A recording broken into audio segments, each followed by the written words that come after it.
Assalamualaikum warahmatullahi wabarakatuh.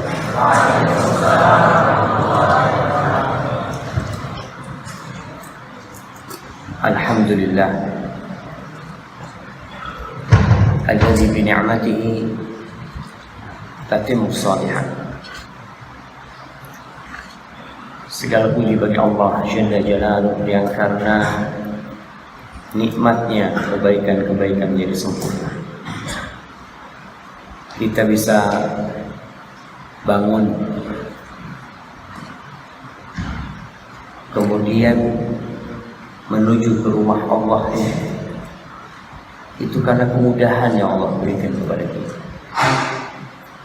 Ada sebagian orang yang bangun tahu-tahu separuh badannya tidak bisa digerakkan, stroke. Ada yang bangun susah bernafas karena ternyata ada penyakit di paru-paru kita. Ada juga orang-orang yang tidak pernah bangun selama-lamanya karena ajal telah menyebut. Kita alhamdulillah bisa datang ke rumah Allah, bisa sholat, kemudian berzikir, dan kita masih bisa mendengar. Dan anak pun masih bisa berbicara kepada Allah. Allahumma salli wa sallim wa zid wa barik wa an'im ala sayyidina wa maulana Muhammadin wa ala alihi wa ashabihi ajma'in. Ya Allah, semoga salawatmu, salam, berkah dan nikmat senantiasa kau curahkan untuk hamba kekasihmu, untuk baginda Nabi kita Muhammad. Ya maaf, kalau antum dengar nama Muhammad, ngapain? Sallu ala Nabi sallallahu alaihi wasallam. Kalau bukan antum, antum ini bakal menjadi ulama-ulama insyaallah. Yang mau jadi ulama semua, mau jadi ustadz semua. Ada yang di sini enggak, Ustaz, ana cuma mau setahun aja, Ustaz. Ana dipaksa masuk sini. Ada yang dipaksa sama orang tuanya masuk sini? Angkat tangannya. Nah, tinggal angkat tangan ana, Ustaz. Enggak apa-apa, jujur. 1, 2, mana lagi? 3, jemaah 4, cuma 4. Kayaknya banyak jemaah, tapi insya Allah cuma 4. Siapa namanya? Fauzan. Gimana, udah betah di sini Fauzan? Udah betah di sini, jadi nggak terpaksa lagi dia. Masya Allah, alhamdulillah. Insya Allah yang lainnya juga udah betah di sini dan banyak-banyak bersalawat buat Nabi Sallallahu Alaihi Wasallam. Amma ba'd, jamaah rahimakumullah, khususnya para santri-santri Ma'had Babus Salam di Jakarta atau di Depok? Kayak jarak antara Depok sama Jakarta berapa meter? Nah, di sini nih sekarang nih, jarak antara Ma'had Babus Salam sama Jakarta Timur. Ana soalnya tadi malam jalan tuh Cibubur, Jakarta Timur. Tahu-tahu Depok, ada orang, masya Allah. Berapa meter jarak? Nah, berapa meter? Dari Ma'had ini ke Jakarta Timur 100 meter ya, Masya Allah. Jadi antum kalau mau ke Jakarta tinggal 100 meter aja udah sampai Jakarta, alhamdulillah. Ma'asyiral ikhwah, ahibbai talabatul ilm rahimakumullah, ada sebuah doa yang dibaca oleh Rasul sallallahu alaihi wasallam tiap pagi. Apa doanya? Allahumma inni as'aluka ilman nafi'an wa rizqan thayyiban wa amalan mutaqabbalan. Kita minta tiap hari, ya Allah, aku minta ilmu yang bermanfaat. Kenapa kita minta ilmu yang bermanfaat? Karena apa gunanya antum belajar kalau ternyata tidak ada manfaat? Sebulan di Bagus Salam nggak ada apa-apa. Udah berapa bulan antum di Bagus Salam? Yang baru-baru nih. Udah 2 bulan. Coba lihat. Selama 2 bulan di Ma'had Bagus Salam dapat apa kita? Kalau ternyata tidak dapat apa-apa, atau dapat ilmu tapi nggak diamalin, nggak ada gunanya juga. Ilmu yang bermanfaat itu yang pertama adalah ilmu yang diniatkan untuk mendekatkan diri kepada Allah. Karena hakikat ilmu itu yang membuat antum tambah takut sama Allah.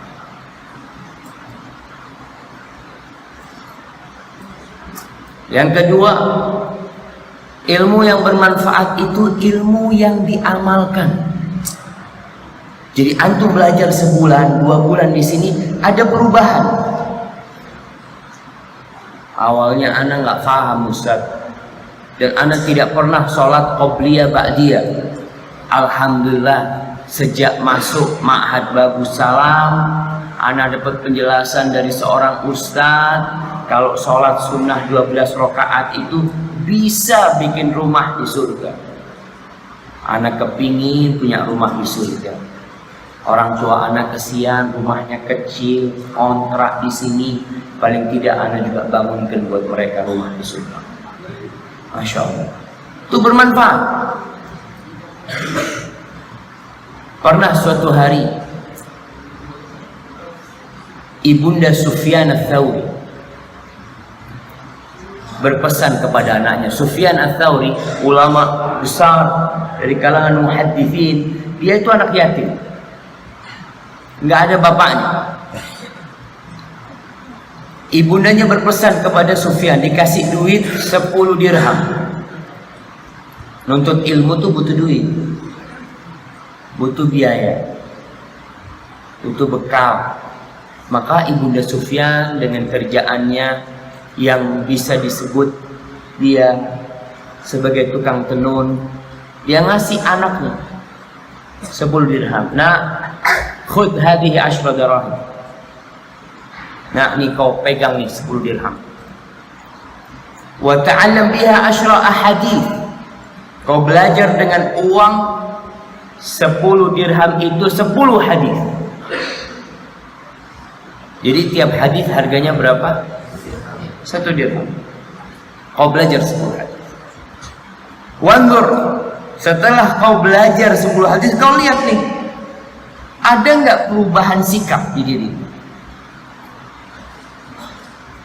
Ada perubahan nggak di gaya ngomongmu, cara dudukmu, cara jalanmu? Kau lihat.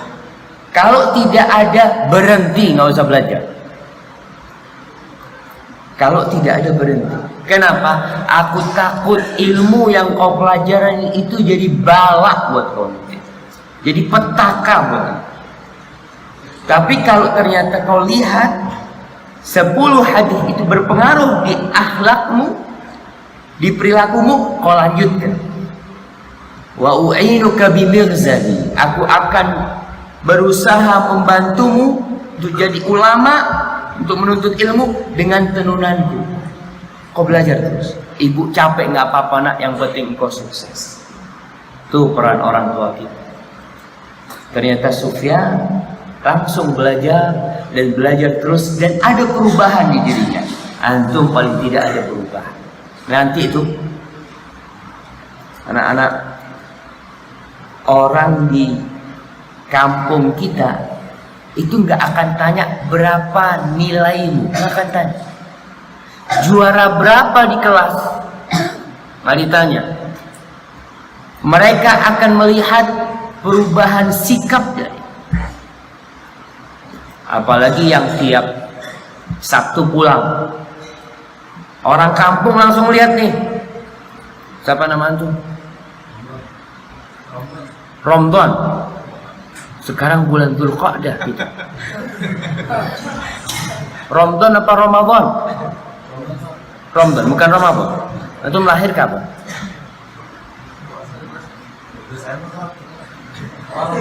Bukan bulan Ramadan. Ya bukanlah Desember, bukan bulan Ramadan.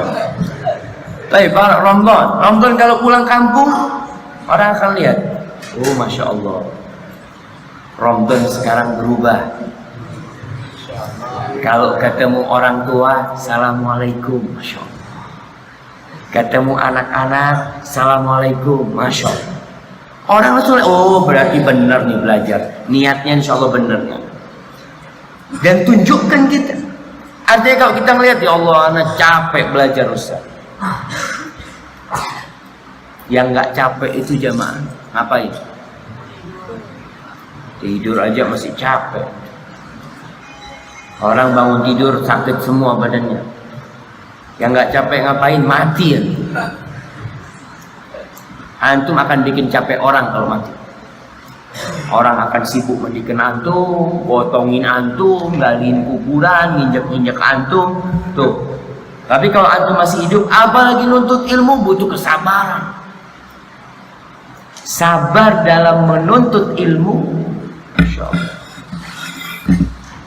Sabar dalam menghadapi ustaz, sabar dalam menghadapi sohib-sohib.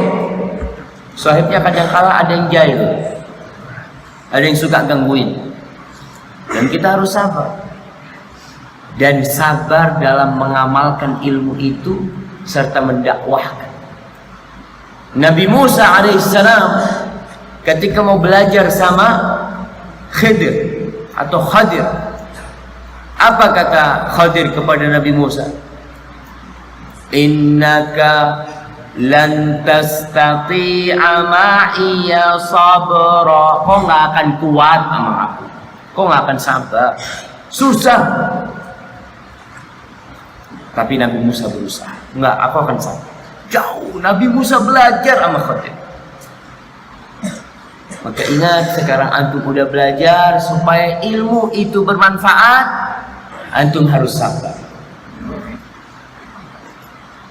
Makanan di pondok ini insya Allah lebih enak daripada di pondok anak dulu.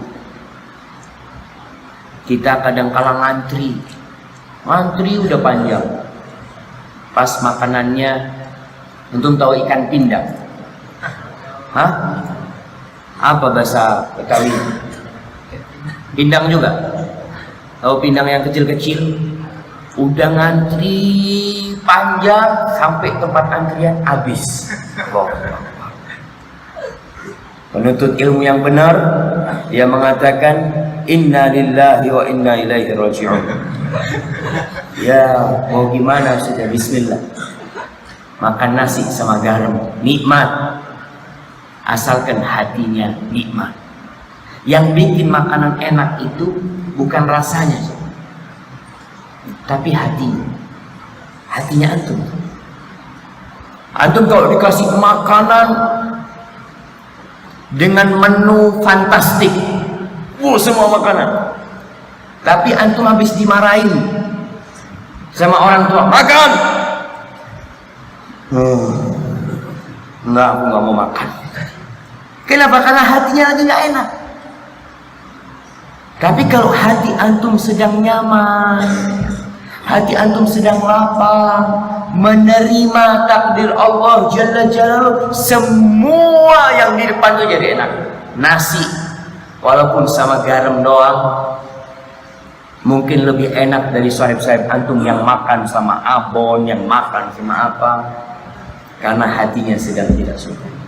Maka tata hati antum ketika ada di ma'had untuk menerima takdir Allah. Ya udah, ana di ma'had ini yang dipaksa sama orang tuanya, ya Allah, aku terpaksa datang ke sini untuk berbakti sama orang tua. Aku berdoa semoga kebaktianku membuahkan manfaat buat ilmu yang aku pelajari. Nggak sia-sia antum di sini. Orang yang tidak sabar nggak lama bertahan di pondok. Ya, waktu ana di pondok dulu, Masya Allah, ana dikasih air, dikasih teh. Enak nggak jadi ustadz jemaah? Enak apa enggak? Mau jadi ustadz? Ana minum dulu. Bismillah.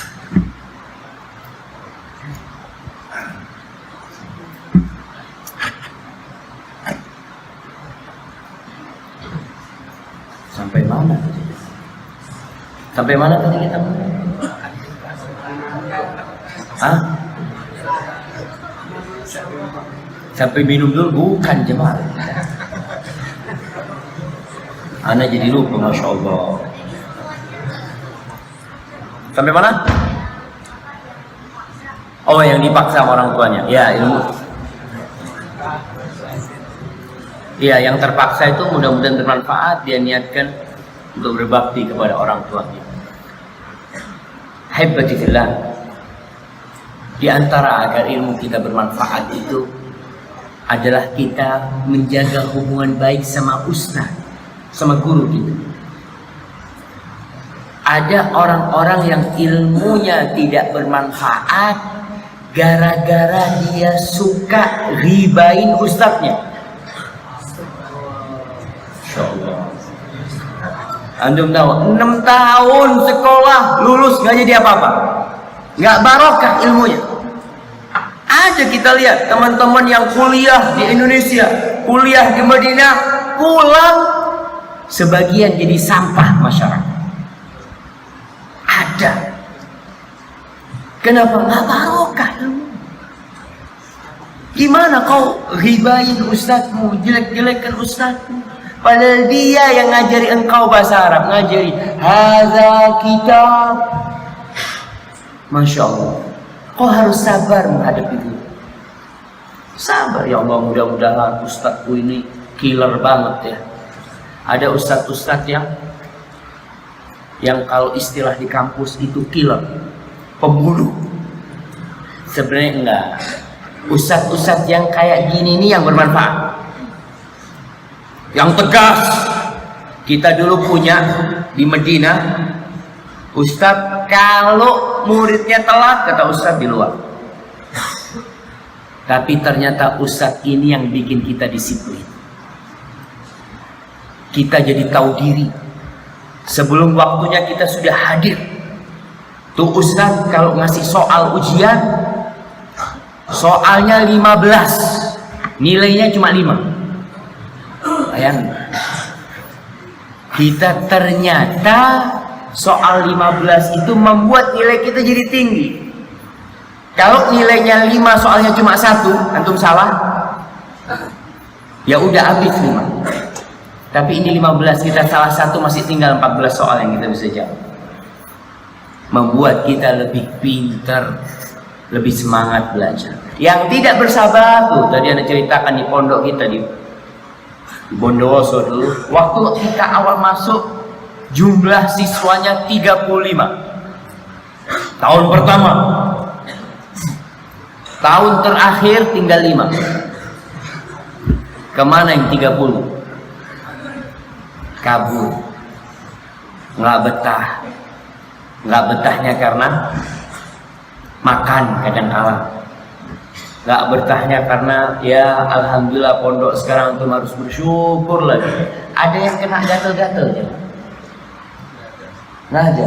Alhamdulillah. Kita dulu Masya Allah, kalau nggak kena gatel-gatel belum pondok. Anak pondok tuh pulang harus gatel-gatel.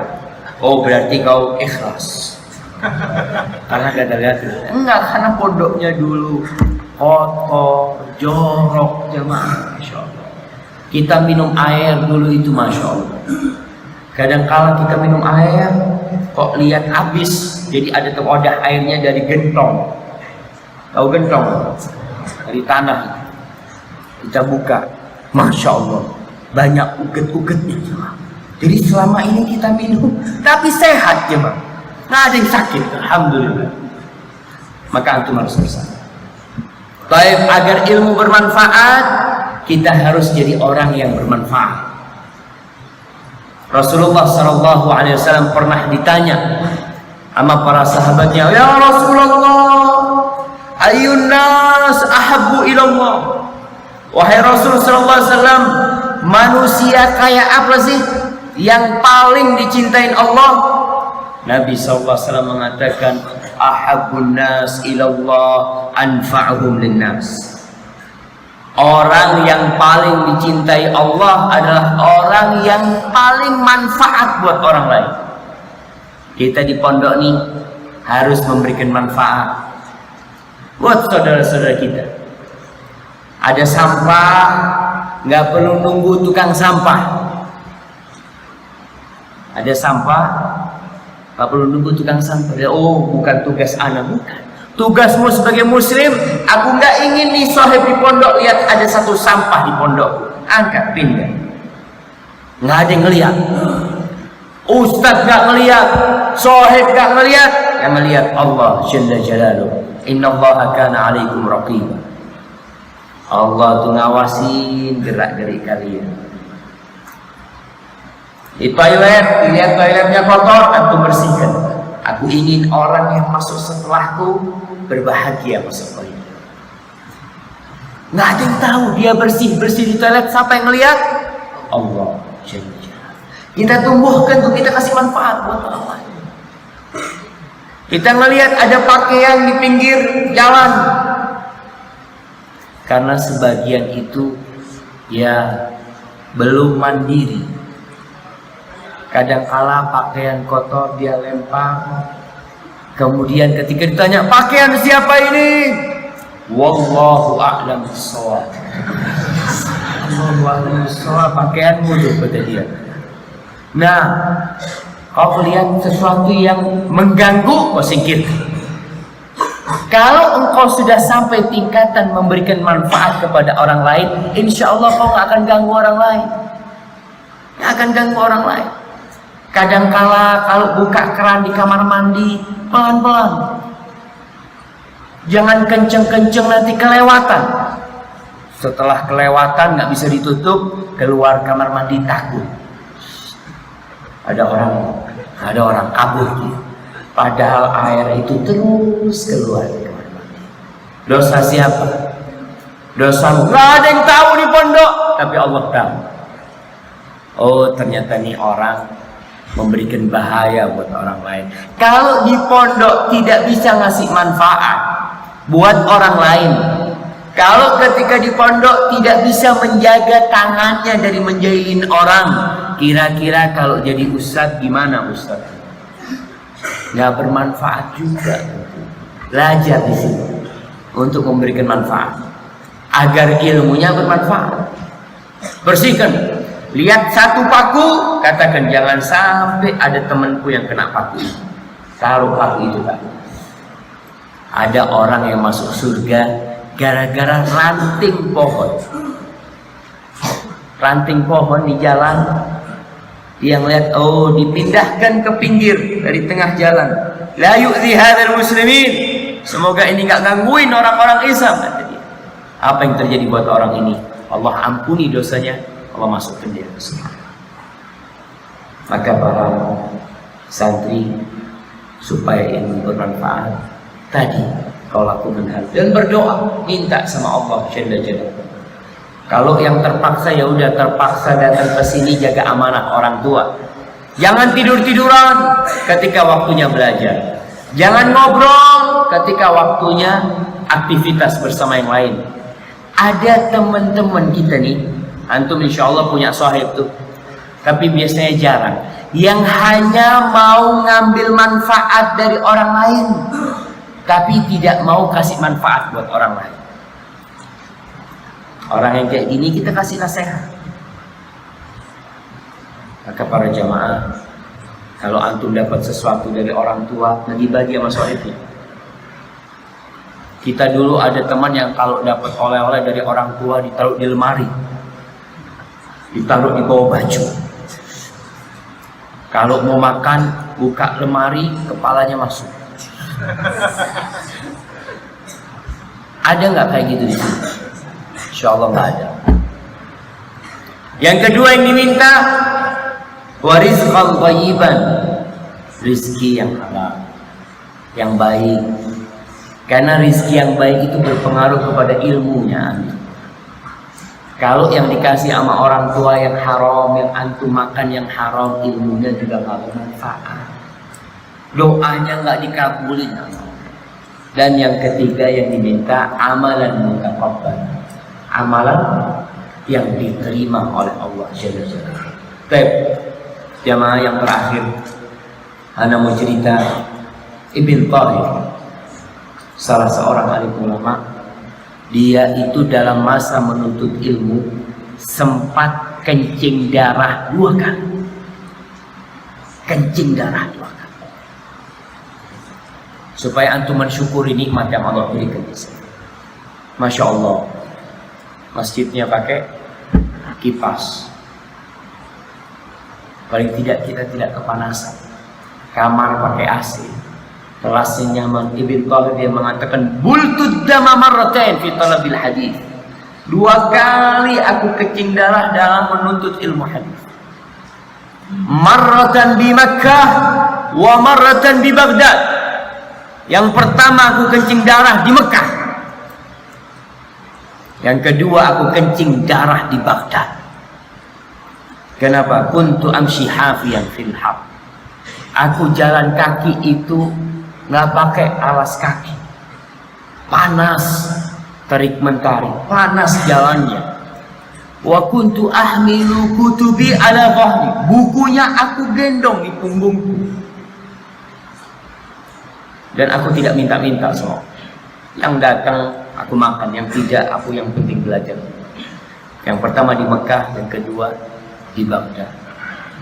Maka antum yang ada di sini, kalau sedikit sakit ketika menuntut ilmu biasa. Kalau udah sakit kangen sama siapa?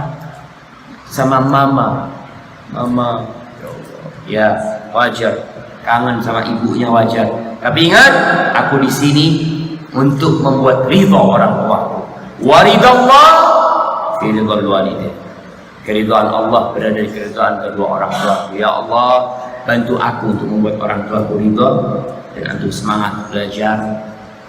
Datengin kajian, bersabar, amalkan yang antum dapat, insya Allah ilmu antum akan bermanfaat dan antum kelak akan jadi orang-orang yang semut pun beristighfar buat antum, yang ikan-ikan di lautan beristighfar buat antum, yang para malaikat meletakkan sayapnya buat antum semua. Bangga dengan orang-orang yang menuntut ilmu dan mengamalkan serta mengajarkan ilmu itu. Hadza wallahu a'lam bishawab. Sallallahu ala nabiyina Muhammadin wa ala alihi wa sahbihi wasallam. Masyaallah. Kok sudah ada yang tidur jemaah? Anda lihat sebagian sudah meletakkan pipinya di, Masya Allah. Jemaah, ini bukan waktu tidur jemaah. Habis subuh ada yang tidur. Barakallahu fikum. Assalamualaikum warahmatullahi wabarakatuh. Jazakumullah khairan.